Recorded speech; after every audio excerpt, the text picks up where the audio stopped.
Hey guys, this is George again. What I'm going to show you today is how to set an oval shaped diamond in a 4 prawn, but the prawns are really thick, so I'm going to split them in half. That's what the customer wants, because they want 2 prawns in each corner instead of just 4 prawns. So I found this, basket head, so I'm going to drop it inside of a solitaire. So we're going to do that. So I'll do this fast and I'll show you how to set it, and I'll slow it down a little bit, okay? You can see here, you got the oval. It's a 2-carat oval. We're going to put this thick head. You can see the prawns are really thick, but I'm going to split them here and I'm going to mount this. This is going in the center here. So we're going to speed this up on this one here. Okay, this drops in. I'm going to solder it. Okay, let's start. So keep it.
Okay, this time we're going to stop.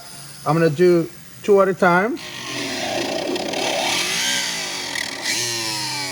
see, I grab them, I turn to the other side, push in up this way, so you're making a groove. You could turn it this way, you make your groove in.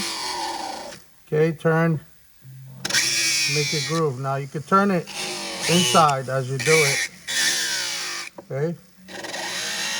Looks like I'm grooving a lot, but believe it or not, I'm not, because I'm not pushing too much, because I don't want a huge notch in there. Okay, now that I have my groove in, I take my hot burr and I work that notch very gently. I'm gonna try to show you as much as I can the angle, and I work it down just to here.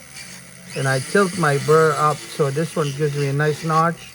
That's why I didn't notch them too much, but it just gave me a good line. And believe it or not, most of my burrs are worn out. So that's why I need to invest in some burrs. But usually they don't last much. You do a couple diamonds with it, or a couple gemstones, you're out. You gotta buy new ones. So that's why. So you can see this is a nice groove now. Okay, we're gonna put the stone in. Ready to go? Right here.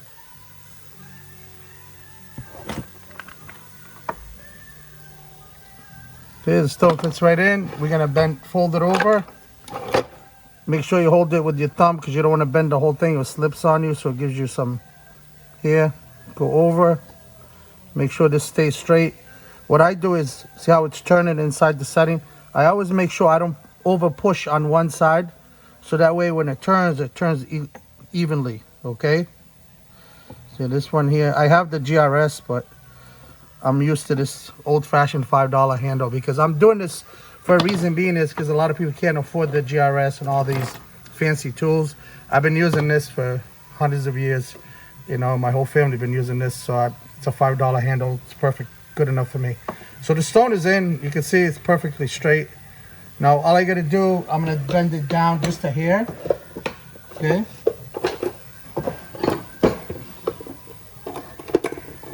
I'm gonna take this prong bender. Okay. Push over, just down, you can see. Turn the other side. Push it down. Push down. So you're gonna do it evenly on all sides. Once I grab 2 of them, then I know the stone is perfectly in place. So I go 1. You could do the opposite of each other, but once it's in, it's not necessary. Okay? So now you got this in. I'm gonna file this down. Okay. So file it back a little bit. Up and down. These ones here, you could round them off. I could kind of like work it this way. I work with the other side. Okay. All right. I usually don't like to go one fast like pace like this. I like to take my time this way, that way, here. But since you want to do it round, I kind of turn my hand, see, like that. So I could do it here. So this is pretty much down on the stone. Now I'm going to hit it on top just to here, because I want to make sure my saw blade catches on that flat area. Just enough. Okay. Not too much though. You want to keep them nice and thick. So I'm going to take my saw blade, put a little wax so it doesn't slip on you, and be very careful. Try to support it with your thumb, just like that, and work your way back and forth. You can see how it wants to slip.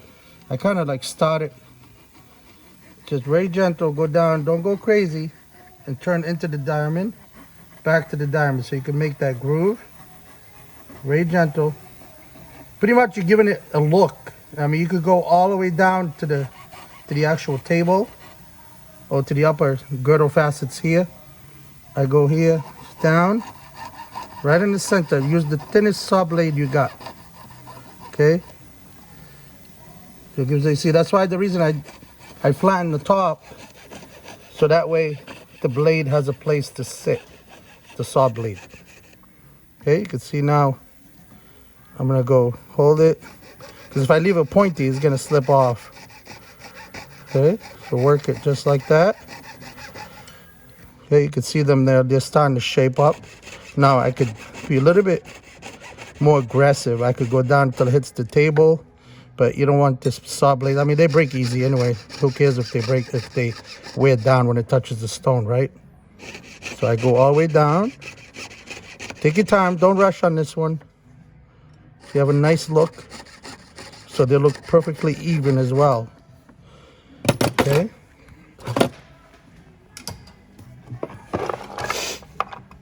All right, here's my other tool, this one here. You could take actually a screwdriver and sharpen it. You could use this. So I'm just gonna stick this here, just to here. Move it side to side just a little bit, back and forth. Okay. Not too much. Be careful you don't slip and hit that table. That's why my finger or my thumb is here, kind of protecting the stone. So when it goes down, it doesn't, see, my whole tool's rested. If I do this, it might slip and hit the edge of that and you could chip it. So that's why I'm kind of supporting here. I'm resting this tool against my thumb, just like that. See how I brace it? So I could work it back and forth just a little bit, not too much, okay? And I go here. Make sure you support. I'm going to show you the position in my fingers. Honestly, if you go like this and try to be a hero and this thing slips, you see that? You could chip that table. All right, so now I could go inside, just with a little bit of filing, just round these corners up. All right, so that's in between, because I don't want to file them too much, you know?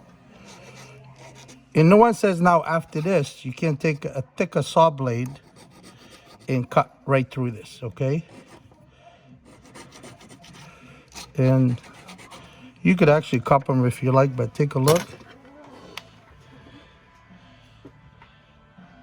Make sure it's nice and clear. Let me take it out so you can see it. Okay, back up.